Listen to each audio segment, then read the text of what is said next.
The last 2 weeks have seen wildcat strikes at the Port Waratah plant. Strikes that Mr Chenery said came at a bad time for the struggling rod and bar division.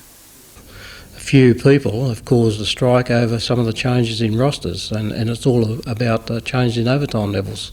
And at a point in time, it's very damaging to the business.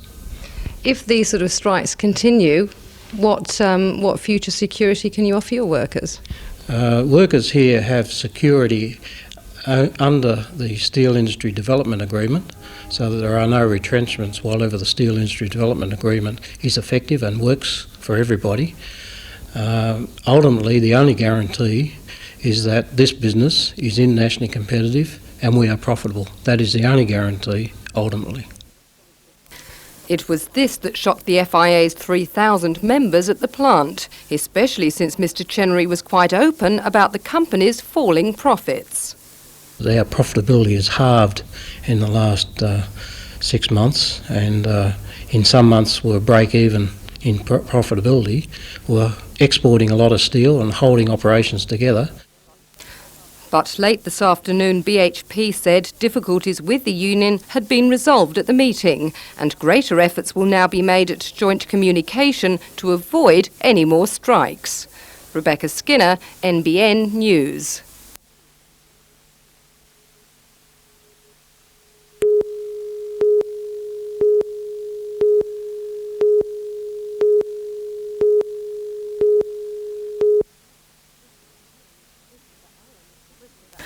Christopher Allen is one person who is particularly excited about the 1991 season, for it will be his first as the company's new administrator. This year saw the premiere production of The Headbutt on the Playhouse stage, before taking off to tread the boards in Sydney. As well as being a theatre company that supports the region, of course it's most important that it's seen to be doing things for the arts in general and in Australia. So Headbutt is now going to a Sydney theatre company, the Belvoir Street Theatre, next year, which is marvellous. Next year we'll see the premiere of Southern Steel, adapted from Dimpfner Kuzak's novel, a play set in Newcastle during World War II. The season features a diverse range of plays from Shakespeare's Twelfth Night to Wallflowering, one based on ballroom dancing. The aim is to attract more people from all walks of life. We're just going to make it a pleasant place to come to, a pleasant night out, and a nice diversion, I think, from all the gloom and doom we get all the time.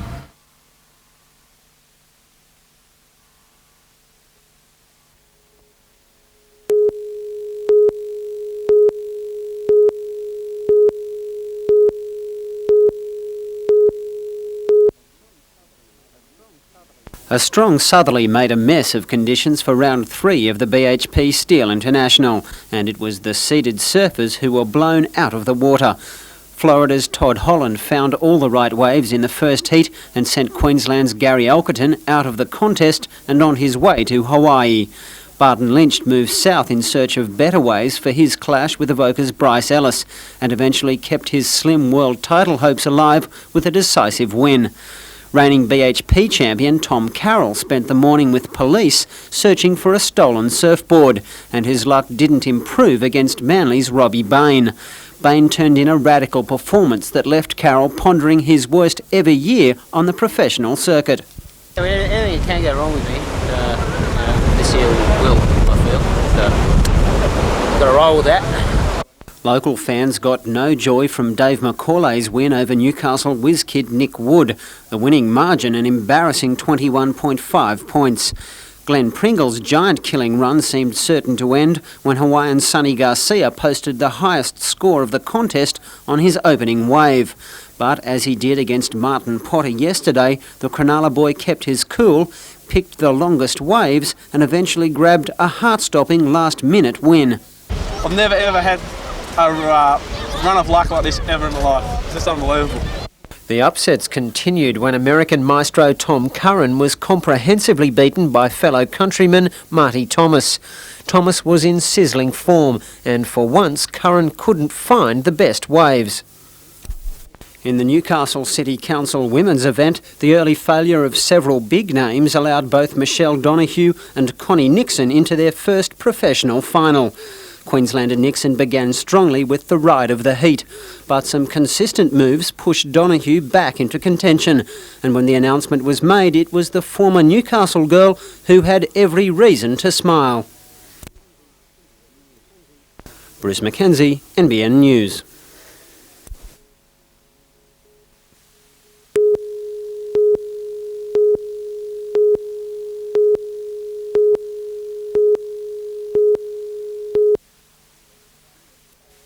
Three weeks ago, excavation of Panel 3 of the West Wallsend Colliery passed directly under this project house, which was built by the Coal Association as part of a $1.5 million project monitoring the effects of mine subsidence.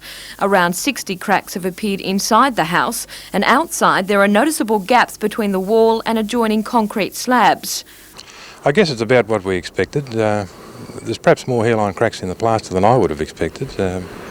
I guess in that sense I'm a layman now. Someone from the Mine Subsidence Board who looks at these things all the time might have known what to expect more than I did. But there's certainly some damage that if it was my house I'd want repaired, there's no doubt about that. Early next year, longwall mining at the Taralba Colliery will pass under Wood Rising Estate, and according to the Coal Association, residents there can expect similar damage to their houses. But residents want the mining stopped before it gets that far. 60 cracks in a home is a very bad starting point within 3 weeks. I can't see how we can tolerate that sort of thing at Bolton Point. And indeed, I think Milton Morris should be asked to call off the experiment, which it is, a test panel over there, right now. Contrary to the Coal Association, which claims most of the subsidence has already occurred, residents believe damage to the house will continue for the next year or so. To my way of thinking, that's seriously damaged the integrity of the building already. We'll expect to see that get worse. I don't think residents should be asked to tolerate this sort of damage to their property. I really don't.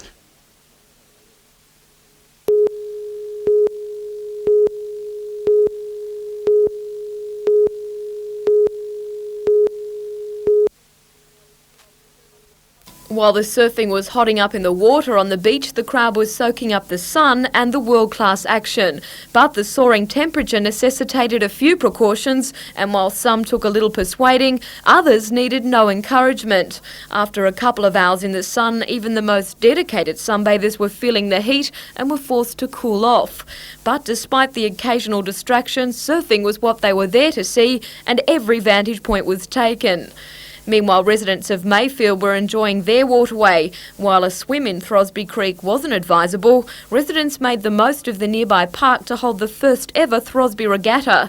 Residents hope to change public opinion as they embark on rehabilitating the waterway.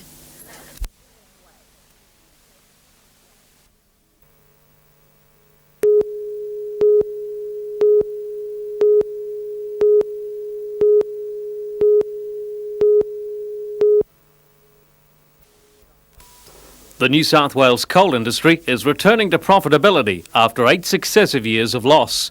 New work practices have improved productivity at the mine site, and the merger of Port Waratah Coal with the Kooragang loader is proving to be a winner. Output per employee per year has jumped from 50 to 120,000 tonnes of coal. Up until now, the 30 million tonne output from Newcastle Harbour has eluded the industry. But according to the New South Wales Coal Association, that mythical barrier is set to be shattered. We look like certainly exceeding the 30 million tonnes per annum and possibly getting up as high as 31, 32 million tonnes. And indeed, it is the only port in the world with spare capacity, which augurs well for an expansion of the industry in the Hunter, should we get our competitive settings right. Addressing the Rotary Club of Newcastle today, Dr Hellicar tempered the good news by comparing our productivity with major overseas competitors, showing that we still have room for improvement. She was critical of excessive freight rail charges in New South Wales, almost 3 times those charged in Queensland. Another area where improvement is not coming fast enough for the industry is safety, with mine accidents and deaths still too high. One doesn't sacrifice safety for profits and productivity. Indeed, one needs safety for them.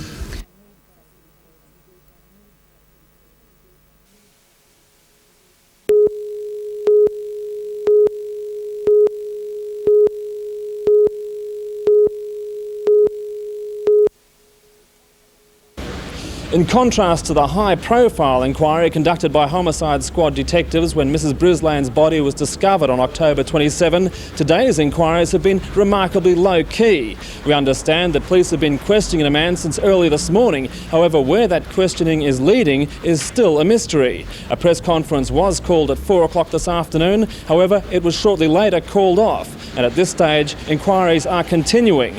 Police have only confirmed that no charges have been laid to date. However, there is growing speculation that these inquiries will lead to the breakthrough police have been looking for so long.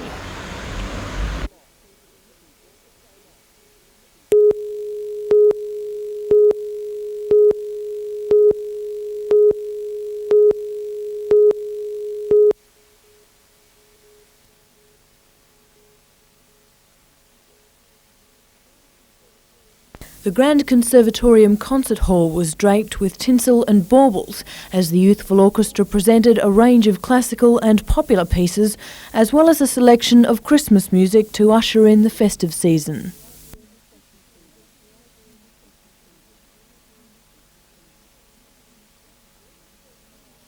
The orchestra is made up of young musicians between the ages of 8 and 17, who masterfully progressed from sombre melodies to up-tempo pieces.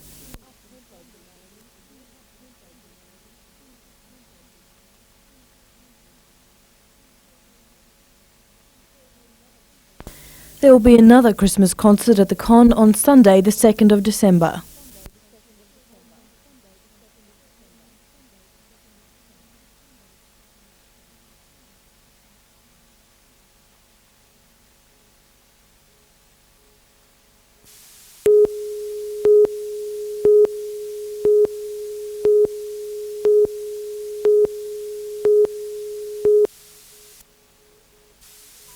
Police prosecutor Sergeant Phil Lloyd told the court that Scott had been drinking at the Tattersalls Club in Watt Street on the evening of October 25. He'd allegedly accompanied Mrs Brislane to a bus shelter in nearby Scott Street. The pair later went across the road to the abandoned station master's cottage. It was here that Mrs Brislane's body was found the following morning. She'd been battered and impaled on a star picket. The police prosecutor opposed bail for Scott, suggesting psychiatric assessment be conducted at the earliest possible moment in the light of the extremely violent nature of Mrs Brislane's death. Scott will reappear for mention in Newcastle Court on December 12.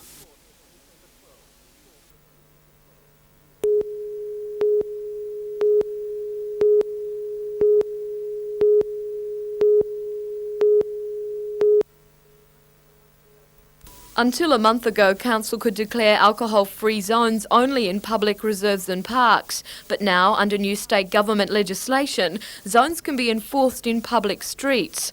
Last night, Newcastle Council decided to look at the feasibility of establishing such zones in the inner city. I think people should be able to keep the quality of life that they expect, and I think by doing this, it's one of those actions that will improve that. According to Alderman Tate, likely no alcohol areas include the Hunter Mall, streets and pavements in Cooks Hill and the walkway area of Queen's Wharf. Of some controversy could be the establishment of zones outside hotels, which have already been given council permission to set up outdoor eateries. Council's new initiative to set up or allow outdoor eating areas to be set up is a good one, but I'm afraid that we might see, particularly in relation to hotels, the consumption of alcohol on the streets, not just for a glass of wine with a meal. I think that's okay, but to see it turned into almost a beer garden is not what it's all about. Also last night, Council decided to look at the costs involved in providing shelter over seating at local swimming pools. One pool in particular Alderman Tate feels is in urgent need of shade is Lambton. If you look at Lambton Pool, you'll find that the shade cover only exists over about a third of the stand area. I'm suggesting that we cover the whole of the stand area. And if that's done, well then I think we've done our bit to try and help the incidence of melanoma.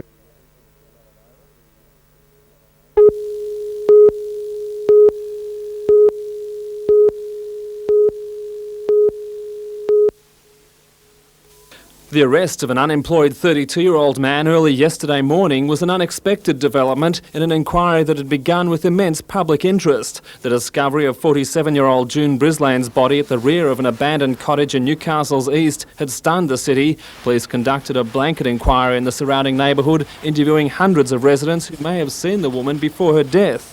The discovery of her handbag on nearby Newcastle Beach added more information to the inquiry. But after weeks of investigation, homicide detectives could only reveal that Mrs Brislane was reported leaving the Tattersalls nightclub and was later seen at a bus shelter on Friday morning shortly before her death. Then, late yesterday, after several hours of growing media speculation, detectives announced they'd laid charges. All I can say is a 32-year-old man's been charged with the murder of June Brislane, and he'll be appearing in court tomorrow morning. Arthur Kerry Ronald Scott of Belmont North appeared in Newcastle local court this morning, charged with murdering June Brislane. Police said Scott had taken them to a site at the derelict building where he'd allegedly told them he drank wine with the victim. The site was the same as where Mrs Brislane's body was discovered. Magistrate Jeff Brown formally refused bail and recommended that Scott undergo psychiatric assessment on the advice of Police Prosecutor Sergeant Phil Lloyd. Scott was remanded in custody to appear at Newcastle local court for mention only on December 12. Tom Hilston, NBN News.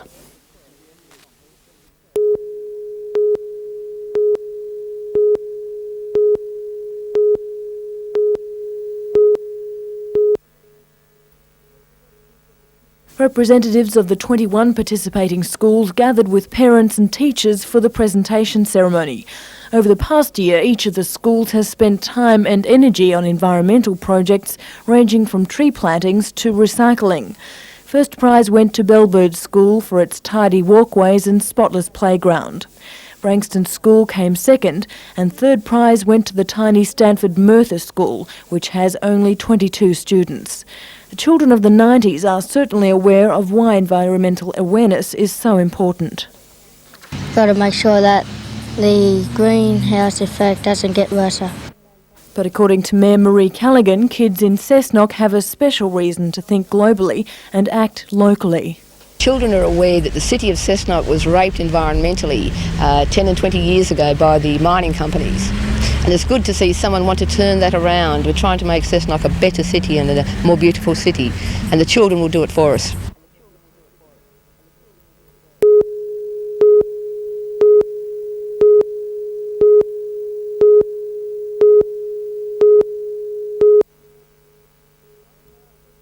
The Bone Marrow Register is a central data bank which coordinates information on possible donors and the seriously ill patients on waiting lists for marrow transplants. It only takes a simple blood test to become a registered donor. But the marrow donation itself is a little more complicated and requires a general anaesthetic and a short stay in hospital. The Cessnock City Council is making a concerted effort to boost the numbers on the register by making it easier for staff to become involved. You'd be in hospital 3 to 5 days. Now, Council has decided, as a way of encouraging our employees to participate, that we will pay all of their expenses and we will pay them their wages while they're in hospital. The council hopes the idea will draw attention to the great need for bone marrow donors and has challenged others to do the same. We're also calling upon every other council in New South Wales to become involved, because what we're about is such a simple test, 3 to 5 days in hospital, and you've saved a life. The success of the initiative and the support of the staff could make the challenge to other councils difficult to ignore. I think there's a great need for this type of thing, and to have an employer backing you is a fantastic idea. I'd like to see other companies and organisations doing the same thing.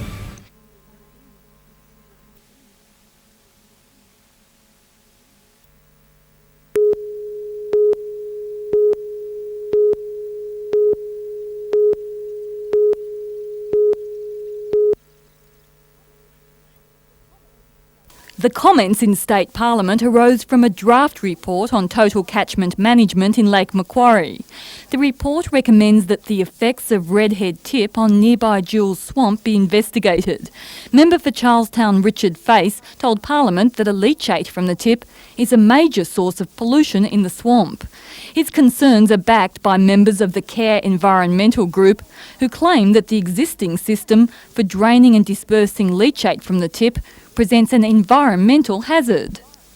The leachate is leaching out from the banks of the dump, which has been here for 17 years, and on the information we have, that this will leachate for about 50 years, and it's got to be properly controlled and put into holding tanks which can be disposed of. We've seen holding tanks this morning, yet you say these aren't satisfactory. Not satisfactory for the amount of flow that's coming out of them. Parliament heard that the National Parks and Wildlife Service had complained to Lake Macquarie Council with concerns that leachate was draining into a nearby nature reserve. But today a council spokesman said that tests of that groundwater revealed it was typical of the area. Relatively high in iron and low in organic content. He added that the National Parks Service will be billed for the cost of that analysis. However, long-time environmental campaigners like Ken Owens remain convinced that redhead tip needs tighter controls. Maybe tests can be done today, but tomorrow a new toxin could come out of the dump. It's got to be looked into 24 hours a day for at least another 30 or 40 years. Late today, Environment Minister Tim Moore confirmed that officers from the State Pollution Control Commission have been instructed to inspect the contentious area. Leslie Robinson, NBN News.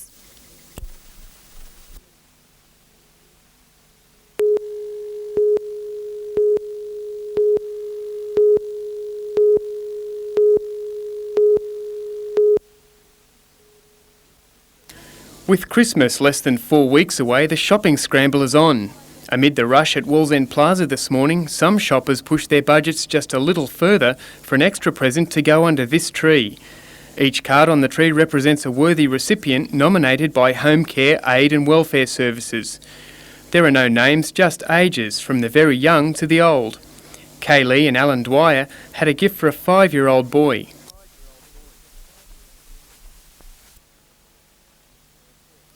There are 400 orders to be filled, and this tree is only one of about 20 around the state. Wallsend Rotary Club members will man the tree for the next 2 weeks.